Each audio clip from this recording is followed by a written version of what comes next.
With those New England Patriots. And Hall of Fame wide receiver Tim Brown had an interesting take on who the Patriots need to thank for their continued dominance. That was on NFL Network.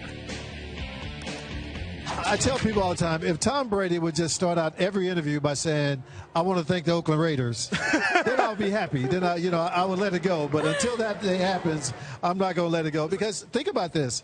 If he loses that game, he's a kid that lost a home game to a West Coast team in the snow. Yeah. So he's not starting the next year. You know what I mean? Bledsoe is back starting.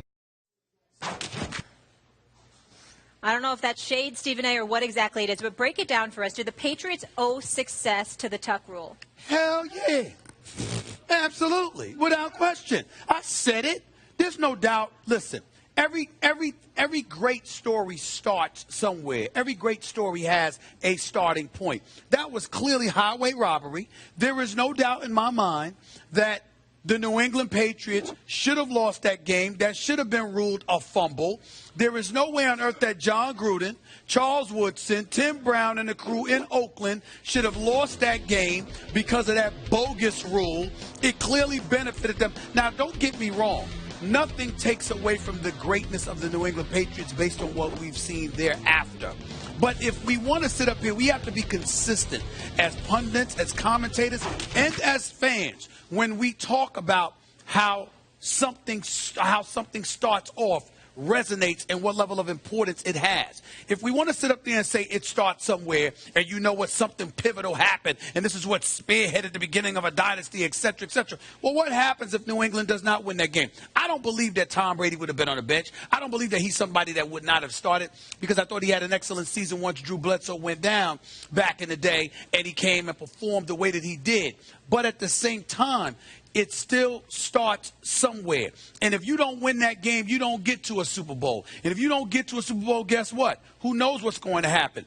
Similar, Max, 2 years ago when Golden State won the championship against the Cleveland Cavaliers. If you recall, at that particular moment in time, it was the Clippers' moment. Why was it the Clippers' moment? You up 3-2 in that Western Conference semifinal series against Houston, okay? You could have beaten the Warriors because they were trying to learn how to win at that particular moment in time. You blow the 19-point lead in Game 6, get outscored 49-9, get blown out of the building, lose Game 7, but Houston was ill-equipped to beat that Golden State Warriors team. They get to the finals, they win it, then they learned how to win, and that had something to do with it. And the Clippers have not been discovered ever since. We don't know what would have happened to the New England Patriots had they failed to win that first go-round, and that's why I think it resonates. I know exactly what would have happened because it's obvious because there's a whole history of facts. You know, when you win as many Super Bowls and do as well as they do every season, there are so many pivotal moments, and consistently the Patriots come out on top in those pivotal moments. If it didn't start that year, and by the way, the rule is actually called correctly, whatever you think about the rule,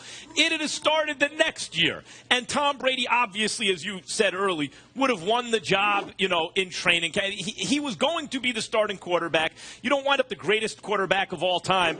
You couldn't even beat Drew Bledsoe out for the job. He could because he was the better quarterback. Even then, Belichick realized it, so he started Tom Brady. Every single dynasty. It's ridiculous. And I know they're kind of trolling the Patriots, and I hate everything Boston. I'm from New York, but you got to give the devil his due. Every dynasty has a million moments where it could go one way or another. Every dynasty catches breaks. Michael Jordan pushed off Brian Russell. Derek Jeter hit a home run that Jeffrey Meyer interfered with, or else it would have been caught in the outfield for an out.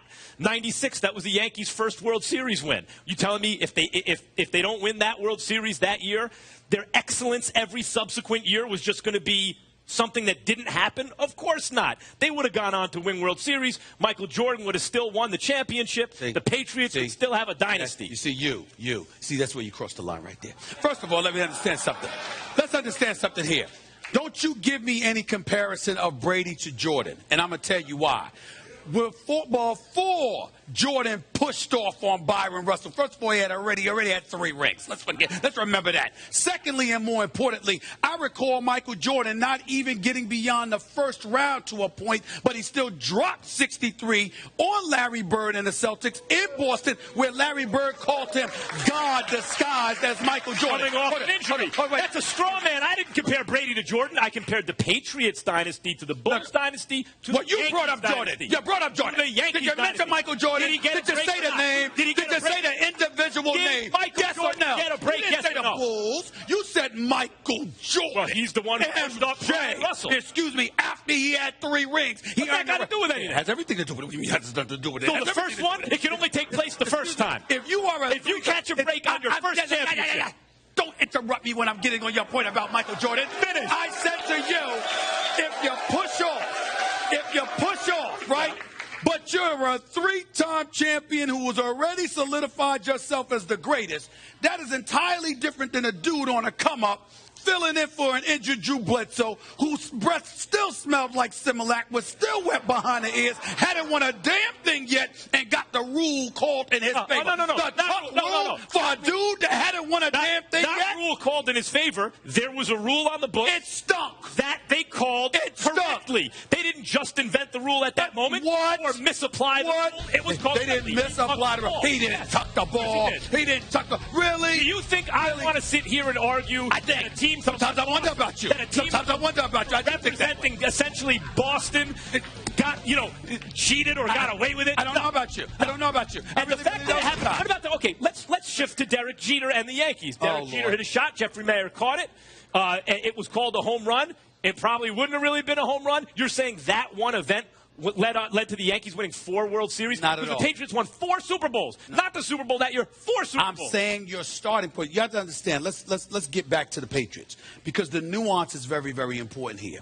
If the tuck rule doesn't get called in their favor, they may not win the Super Bowl that year. Maybe. If they don't win the Super Bowl, no, they would have lost that game. Right. Is what I'm saying. Right. Because of the tuck rule, because of the time left in the game. Right. All right. So if that, whatever. The point that I'm trying to make to you is, if you don't win the Super Bowl that year, remember, this is the same Bill Belichick that once coached in Cleveland. The security that he may not have had at that particular juncture. Not to mention the fact that Drew Bledsoe was being paid big-time money, and as a result, it might have been harder to justify moving in a forward direction. You already admitted he was going to have the job the following year. Because what I'm saying to you is, I believe he would have. Me too. But what I'm saying is, Kraft, you never, ever know. They can talk now, but back at that particular moment. So which one is it? Would Brady have had the job, yes or no? I believe he would have. Me too. I believe he would have won it. So you're not crediting the Tuck rule for their dynasty? No, I'm saying to you that you have to look at the Tuck rule when it comes to the dynasty of the New England Patriots and say they were helped along by the Tuck rule. That's undeniable. And my point is, that's undeniable. Every single dynasty you want to point to, there came a pivotal moment. That's where, fair. Without that moment, they'd have 1 fewer championship. That's fair. Just don't deny it. What about the other 3 Super Bowls? They weren't going to happen. I'm just saying. You said Brady was going to start the next year. Don't deny the fact that the rule benefited them tremendously. Fine. I won't deny the fact that the refs got the call right helped the Patriots. I don't believe that. It's too early for this. I didn't know this was going to start this early.